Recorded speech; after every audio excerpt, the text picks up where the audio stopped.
Siz oliy ta'lim muassasasida aniq fanlar bo'yicha tahsil olasizmi? Harbiy sohaga qiziqishingiz yuqorimi? Biz sizning orzularingiz ro'yobini taqdim etamiz.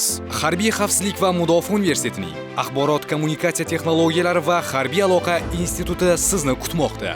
Bu yerda qo'shinlarning taktik qo'mondonlik muhandisligi, aloqa qo'shinlari, axborotlarni kriptografik himoyalash va maxsus aloqa, axborot tizimlari va texnologiyalari, radioelektron razvedka, radioelektron kurash, havo hujumidan mudofaa radiotexnika qo'shinlari, havo hujumidan mudofaa zenit raketa qo'shinlari, zenit raketa qo'shinlari, avtomatlashtirilgan boshqaruv tizimi, chegara qo'shinlari intellektual tizimlari, tarmoq va axborot tizimlarining xavfsizligi kabi yo'nalishlarda mutaxassislar tayyorlanadi.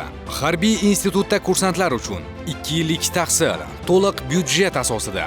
Barcha ta'minotlar davlat hisobidan. Bitiruvchilarga leytenant harbiy unvoni taqdim etiladi va qurolli kuchlar safiga xizmatga yuboriladi.